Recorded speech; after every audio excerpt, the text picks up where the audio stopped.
میرے نبی پاک علیہ السلام کی بارگاہ کے رواج تھوڑے انوکھے ہیں، تھوڑے انداز ہٹ کے، ذرا کائنات سے الگ کر کے میرے کریم کا ماحول ہے اور کریمانہ ہے۔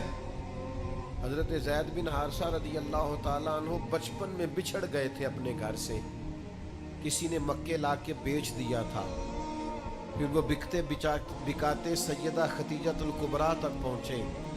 آپ نے وہ ساری داستانیں سنی ہوئی ہیں کہ مکے کے لوگ اور عرب شریف کے لوگ دور جاہلیت میں اپنے غلاموں کے ساتھ کیا سلوک کرتے تھے، کس طرح انہیں مارتے پیٹتے تھے۔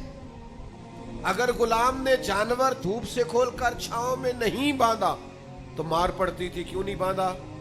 اور اگر کسی وقت اس نے باندھ دیا تو کہا تو نے پوچھا ہی نہیں، تو اتنا مرضی کا مالک ہو گیا، اب اپنی مرضی کرے گا۔ ہر وقت تکلیف تھی غلاموں کو، لیکن قربان جائے حضرت زید بن حارثہ سیدہ خدیجہ کی بارگاہ میں پہنچے۔ جب وہ میرے محبوب پاک علیہ السلام کے نکاح میں آئیں تو حضور کی خدمت میں آ گئی۔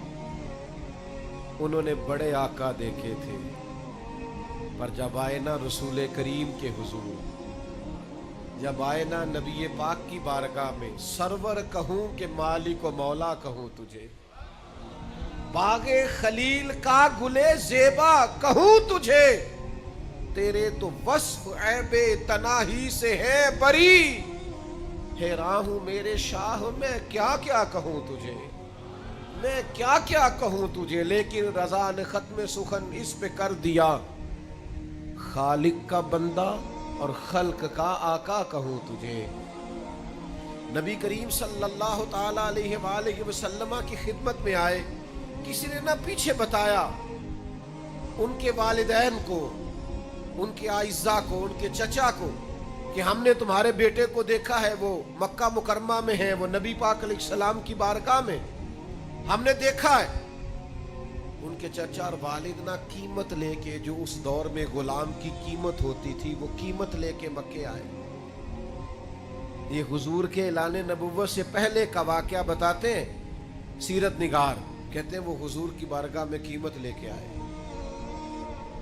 اور عرض گزار ہوئے یہ قیمت لے لے اور ہمارا بیٹا ہمیں دے دے۔ چچا اور والد، نبی کریم مسکرائے، فرمایا میں زید کو بلاتا ہوں، اگر تمہارے ساتھ جانا چاہے تو پیسوں کی ضرورت نہیں۔ چچا نے باپ کی طرف دیکھا اور باپ نے چچا کی طرف دیکھا، بھلا غلامی نہیں چھوڑنا چاہے گا، بھلا گھر نہیں جانا چاہے گا، بچھڑا ہوا نہیں جانا چاہے، یہ کیسے ہو سکتا ہے؟ غلام تو تڑپتے ہیں کہ ہم اپنے گھر جانا چاہتے ہیں، خدام تو ملازمت چھوڑتے ہیں کسی طریقے سے میں نکل جاؤں، لیکن یہ فطرت کا انوکھا انداز اور قدرت کے عجیب رنگ کہ اس زمین نے یہ منظر بھی دیکھا، اس آسمان نے یہ نظارہ بھی کیا کہ میرے کریم نے فرمایا بلاؤ نا زید بن حارثہ کو۔ حضرت زید بن حارثہ آئے تو فرمایا پہچانتے ہو کون ہے؟ یا رسول اللہ میرے والد ہیں۔ پہچانتے ہو کون ہے؟ حضور میرے چچا ہیں۔ ملو نا۔ دوڑ کے گئے، والد اور چچا سے بغل گیر ہوئے، محبتوں کا تبادلہ ہوا، آنسوؤں سے ایک دوسرے سے ملاقات ہوئی، رنگ ڈھنگ بدل گئے۔ جب تھوڑی دیر کے لیے دل ہلکا ہوا نا تو محبوب فرمانے لگے، وہ کھڑے تھے حضرت زید بن حارثہ اپنے چچا اور والد کے پاس، محبوب فرمانے لگے آپ کے والد اور چچا لینے آئے ہیں، اگر جانا چاہیں، ادھر دیکھو یار، اگر آپ جانا چاہیں۔ حضور نے فرمایا اگر آپ جانا چاہیں تو پابندی کوئی نہیں، جا سکتے ہیں۔ حضرت زید دور کھڑے تھے، دوڑ کے آ کے قدموں میں بیٹھ گئے۔ وہ دیکھو نا بریلی کے امام بولے، کہنے لگے تیرے قدموں میں جو ہے غیر کا منہ کیا دیکھے، کون نظروں پہ چڑھے دیکھ کے تلوا تیرا، اور تیرے ٹکڑوں پہ پلوں غیر کی ٹھوکر پہ نہ ڈال، میں جھڑکیاں کھاؤں کہاں چھوڑ کے صدقہ تیرا۔ کہ یا رسول اللہ ساری باتیں آپ کی ٹھیک ہیں، کریم جو آپ فرمائے درست ہے، والد بھی آ گئے، چچا بھی آ گئے، پر حضور میں آپ کا دروازہ چھوڑ کے کہیں بھی نہیں جاؤں۔